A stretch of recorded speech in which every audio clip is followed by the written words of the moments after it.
Hey everyone, today I'm sharing how I lost 10 kilograms in 30 days by eating all I can. Let's dive in.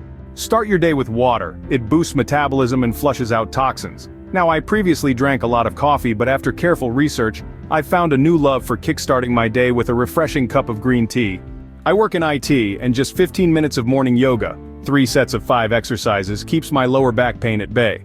Cold showers boost alertness and mindfulness, a quick and invigorating start to the day. Biking to work not only adds exercise but brings in essential sunshine for vitamin D. Immerse yourself in work early to avoid mindless snacking. A teaspoon of vinegar diluted in water before meals, a digestion aid. Eating all I can the right way.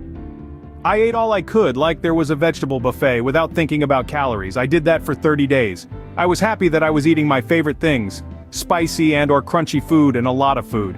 So the secret for me was, eat all you can, spicy and crunchy. This also allowed me to not have cravings after my meals as I had a satisfying meal. You need to find out your favorite combo, as not everyone likes what I like. The delicious combo that kept me satisfied was quality and quantity. Spicy veggies like bell peppers, boiled cabbage, spicy lettuce, and kale fried in olive oil. These are not just my favorites, they form the powerhouse of my main meal, enriched with proteins and smart carbs. Even if I kept eating and eating, it was quality food that I was eating, so I didn't worry. Stroll or climb stairs after meals for digestion and staying active. Tea or coffee with cinnamon, ginger, and turmeric for flavor and anti-inflammatory benefits. Alright, let's talk about my post-workout dinner. Remember the sequence: diluted vinegar is my appetizer, favorite veggies take the spotlight as the main meal, proteins play a supporting role as add-ons to the meal, and carbs, well, they're the dessert.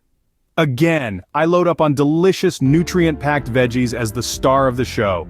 Then I add proteins to the mix, ensuring my body gets the building blocks it needs. And finally, carbs make their entrance, not as the main act but as a sweet treat after the nutritious main meal. This sequence not only keeps me satisfied but also helps me stay on track with my fitness goals. Cheers to a healthy and satisfying dinner. Before we wrap up, I want to share the most crucial lesson I've learned. The legends are true. It's 90% diet and 10% exercise. It wasn't until I shifted my focus to the quality of my food that I saw significant improvements in my weight loss.